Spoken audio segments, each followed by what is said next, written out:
ये जो लड़ाई है लंबी चलने वाली है। 6 महीना 1 साल हमें कोरोना के साथ अपना लाइफस्टाइल तय करना पड़ेगा, क्योंकि अगर हमने थोड़ा सा लीनियंट यूज न किया, क्योंकि अब जो केसेस आ रहे हैं सामने उसके अंदर कोई सिम्टम्स भी नहीं है, किसी को खांसी नहीं है, किसी को जुकाम नहीं है, किसी को बुखार नहीं है, फिर भी वो कोरोना पॉजिटिव है और पॉजिटिव होते हुए वो ठीक भी हो जाता है अपने आप बिना पता लगे भी, क्योंकि इसकी कोई दवाई तो तैयार हुई नहीं। ये व्यक्ति का शरीर का अपना इम्यून सिस्टम है। अगर मेरा इम्यून सिस्टम ठीक है तो मैं पॉजिटिव होते हुए भी अपने आप ठीक हो जाऊंगा बिना जानकारी के भी। लेकिन मेरे संपर्क में आया हुआ व्यक्ति अगर उसका इम्यून सिस्टम ठीक नहीं है तो इस महामारी की लपेट में आ सकता है और उसका नुकसान हो सकता है। इसलिए खुद भी सेफ रहें, दूसरा भी सेफ रहे, अपना परिवार भी सेफ रहे। अगर हम और हमारा परिवार सेफ रहेगा तो ये सारा समाज और सारा देश सेफ रहेगा। सबसे पहला काम हमें भूलना नहीं है, हमें ये मास्क जो है ये एक साधारण कपड़े का टुकड़ा इस कोरोना जैसी महामारी से हमारे को दूर रख सकता है। इसको हम फेस कवर के रूप में ऐसे अपने मुंह पे लगाएं, जब भी बातचीत करें, किसी दूसरे व्यक्ति के साथ बैठे हो तो हम इसको मास्क जरूर लगाएं। ये हम अपने जीवन का नियम बना लें अगले 6 मास के लिए।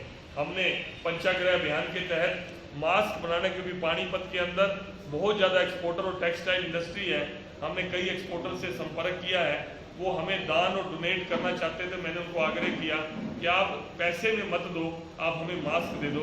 काफ़ी फैक्ट्री वालों ने मास्क बनाने शुरू कर दिए हैं और हम देखते हैं कि हमारे परिवारों में हमारी बहनें, हमारी परिवार की सदस्य, माताएं, सब लोग मास्क बनाने में लगे हुए हैं। एक बहुत बड़ा काम उन्होंने अपने हाथ में लिया है। ये पहला काम, ये आसान है, कोई बड़ा काम नहीं है।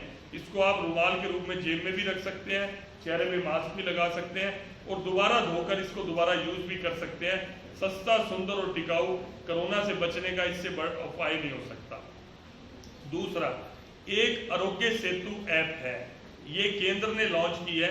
आरोग्य सेतु ऐप को आप अपने मोबाइल पर डाउनलोड कर रहे हैं, खाली डाउनलोड नहीं करना, अपना ब्लूटूथ और जीपीएस भी ऑन करना है। सबके पास आजकल स्मार्टफोन होते हैं। अगर हमने जीपीएस और अपना ब्लूटूथ ऑन रखा और आरोग्य सेतु लैब ऐप हमने डाउनलोड कर ली, ये आप देखिए अपना क्रिएटिव बनाकर आप लोगों को अपील भी कर सकते हैं। ऐसा ये आरोग्य सेतु ऐप आपने, जैसे मैंने और मुख्यमंत्री जी की फोटो लगी हुई है, ऐसे आप मुख्यमंत्री जी के साथ अपनी लगा सकते हैं, प्रधानमंत्री के साथ अपनी फोटो लगा सकते हैं। ऐसे लोगों को भी आप जागरूक करो, क्योंकि आप सभी जनप्रतिनिधि हैं।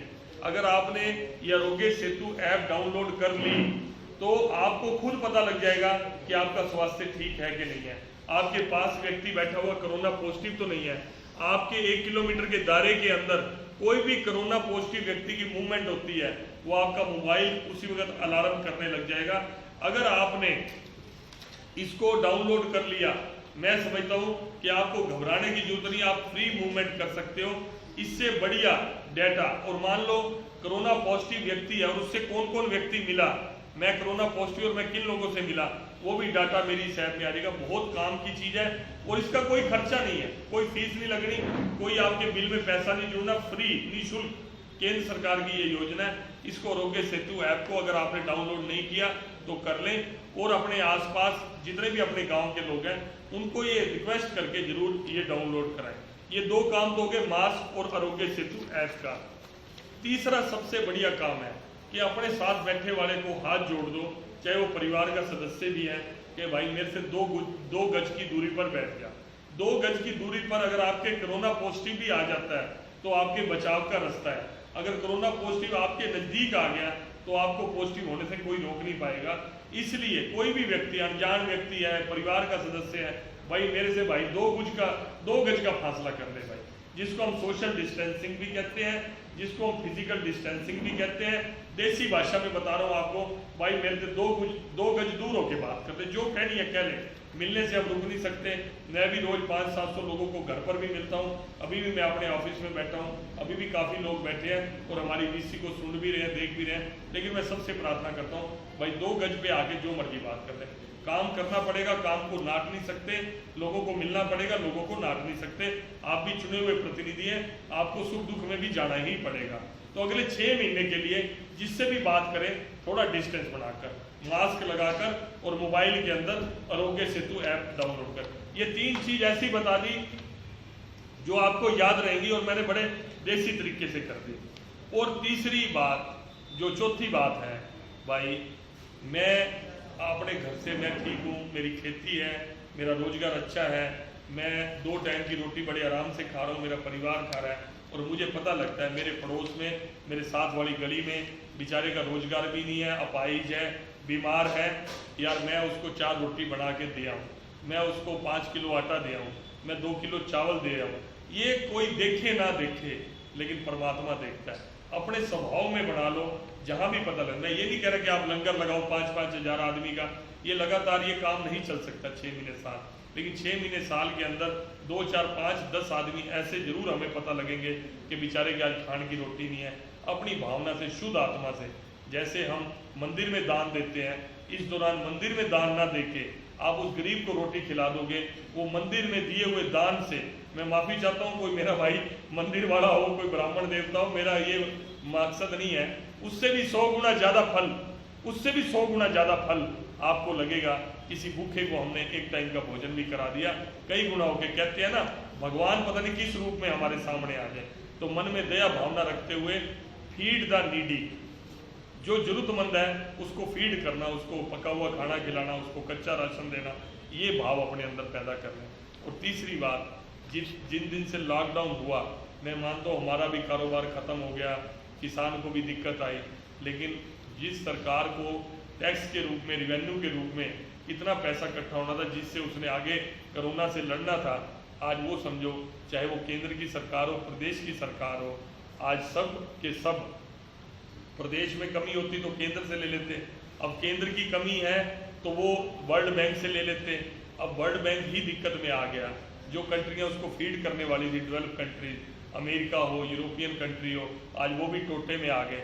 तो आज कोई किसी को देने वाला नहीं है। आज कुछ अगर कोई हमारी चीज़ मदद कर सकती है, तो मेरी जेब में जो पैसा मैंने खर्च नहीं करा, मैंने मितव्ययता करी, मैंने अपने लिए कमीज नहीं लिया, अपने लिए शर्ट नहीं लिया, अपनी गाड़ी नहीं लिया, अपने लिए स्कूटर नहीं लिया, उसमें से कुछ मदद, अंशदान, अगर हम किसान हैं तो मेरी फसल आई है तो मैंने अगर 500 रुपये की भी मदद कर दी, बात मदद की, पैसे की नहीं है, भाव की है कि मेरे अंदर ये भाव आया। पीएम केयर के अंदर मैंने 100 रुपये का एक योगदान कर दिया। ये भी हमारे देश के प्रधानमंत्री को और केंद्र की सरकार को बड़ा संबल देगा, जिसका जहां मन करे 100 रुपया, 200 रुपया, 500 रुपया, अपनी श्रद्धा की बात है, लेकिन हम इस मुहिम के साथ, पीएम केयर के साथ जरूर जुड़े। ये 5 है। और हरियाणा के अंदर, हरियाणा सरकार में ये 5 आग्रह तो मैंने आपको बता दिए। एक जन सहायक ऐप प्रदेश सरकार ने लॉन्च की है, उसके अंदर हमारा कोई भाई, मान लो बंगलोर के अंदर बैठा है, हमारा बच्चा बंगलोर में बैठा है, उसको आना है, उसके अंदर दिशा के ऊपर हम रजिस्टर्ड करवा सकते हैं। और हम ये चाहते हैं कि जो प्रवासी बंधु यहाँ पर हैं, जो अनेक महीनों से यहाँ अपने बिना परिवार के मिले हुए हैं, उनको जाने के लिए वो हम कर सकते हैं। हमें कहीं पर दवाई की दिक्कत आ रही है, वो उसके ऊपर डाल सकते हैं। कहीं किसी साथी को राशन की दिक्कत आ रही है, वो डाल सकते हैं। कोई तरह की भी जानकारी हम जन सहायक ऐप के ऊपर डाल सकते हैं। यहाँ तक कि जो आरोग्य सेतु ऐप हमने डाउनलोड करनी है, वो भी जन सहायक ऐप के अंदर है। हर चीज़ की जानकारी आपको जन सहायक ऐप से मिल जाएगी। हम अगर ये काम कर लेंगे तो हम धीरे धीरे जो 6 महीने साल हमने कोरोना के खिलाफ लड़ाई लड़नी है, उस ओर बढ़ेंगे। बाकी जितनी बातें मैंने बताई, मैं ये नहीं मानता कि आपको पता नहीं था। मैंने तो एक अपनी बात रखने के लिए, भाव के लिए, मेरे से ज़्यादा आप लोग काम कर रहे हैं, मुझसे ज़्यादा सारे जो प्रशासनिक अधिकारी हैं, पुलिसकर्मी हैं, जो स्वास्थ्य कर्मी हैं, जो पैरामेडिकल स्टाफ है, ये सब के सब लोग मेहनत के साथ अपनी जान जोखिम में डाल के लगे हुए हैं। और आप सारे सामाजिक संगठन, धार्मिक संगठन, सारे NGO, सारे सरपंच, चुने हुए प्रतिनिधि खतरे में रहते हुए भी लोगों के बीच में जाने से कतराते नहीं, मेहनत करते हैं, सुख दुख में साथ देते हैं। करनाल की टीम को मैं बधाई देता हूँ, विशेष रूप से पूरे करनाल को। करनाल का उदाहरण आज पूरे देश में लिया जाता है। करनाल का उदाहरण कोई साधारण नहीं है। करनाल जिले का विशेष रूप से जिस तरह से इसने कोरोना से लड़ा, जिस तरह के यहाँ के लोग आगे बढ़ के दूसरे की मदद के लिए आए, ये पूरे देश के लिए एक उदाहरण बना है। इसको प्रधानमंत्री माननीय नरेंद्र मोदी जी ने भी कोट किया है, हमारे केंद्रीय नेतृत्व ने भी कोट किया है, और हमारे प्रदेश के नेतृत्व ने भी, प्रदेश की सरकार ने भी करनाल का एग्जाम्पल हर जगह दिया है और करनाल को रोल मॉडल माना है। अगर वो संभव हुआ है तो करनाल में रहने वाले मेरे सभी भाई बहनों के सहयोग से संभव हुआ है और जिनका प्रतिनिधित्व आप सब सरपंच लोग करते हो। आज आपसे मिलना भी हो गया, रूबरू भी हुए, आप सबका बहुत बहुत धन्यवाद। मैंने बहुत ही विस्तार से अपनी बात रखी है, मैं माफ़ी चाहता हूँ कि मैंने आपका समय ज़्यादा लिया है। मेरी इच्छा है कि एक एक मिनट के लिए आप सब लोग भी गाँव के अंदर कोई दिक्कत है तो वो बताइए, जो आपने अच्छा किया है वो भी जरूर बताएं, ताकि दूसरों को प्रेरणा मिल सके, जो आपने अच्छा किया है वो दूसरे गांव में भी हो सके। ऐसा मेरा आप सबसे प्रार्थना है। आप सबका धन्यवाद, नमस्कार। जैसे 20,000 वाली बात आई थी या स्प्रे नहीं मिल पा रहा, पंकज जी ने बताया था, तो ये सारी मौके के ऊपर ही हमारे सुझाव उन तक पहुंच गए। एक अमनदीप जी ने जो सुझाव भीड़ भाड़ वाला दिया है उसका बिल्कुल ध्यान रखा जाना चाहिए। ये लॉ एंड ऑर्डर की बात है, हम प्रशासन को इस चीज़ से अवगत करा देंगे, लेकिन लॉ एंड ऑर्डर के साथ साथ मैं समझता हूँ सभी हमारे भाई बहन हैं जिनसे भी जो गलती या लापरवाही हो रही है, जनप्रतिनिधि होने के नाते से हमें अवेयरनेस जरूर करनी चाहिए, उनको समझाना चाहिए लोगों को कि हमारे फायदे के लिए है कि आप ज़्यादा भीड़ भाड़ ना करें, 2 गज की दूरी को बना के रखें। बाकी बचे हुए सरपंचों की वीडियो कॉन्फ्रेंस के लिए राम कुमार जी आपसे संपर्क कर लेंगे। हमारी जो आईटी की टीम है, पुनीत जी अम्बाला से, आशीष संधू जी, हिमांशु जी, ये सब लोग आपसे टाई अप करके अगली वीसी का टाइम और डेट भी फिक्स कर लेंगे।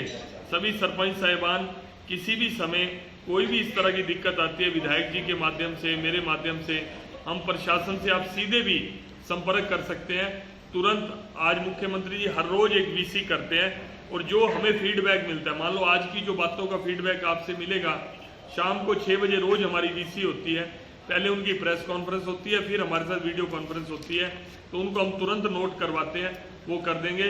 पंचाग्रह अभियान जो है वो हम सबके भले के लिए है। अभी हमारी लोकल कमेटियां बन गई हैं, सभी बूथ के ऊपर BLO के साथ एक एक लोकल कमेटी है। जहां तक किसी जरूरतमंद तक हम नहीं पहुंच पा रहे, किसी को मेडिकल सुविधा में दिक्कत आ रही है, वो लोकल कमेटी हमारे तक जानकारी देगी।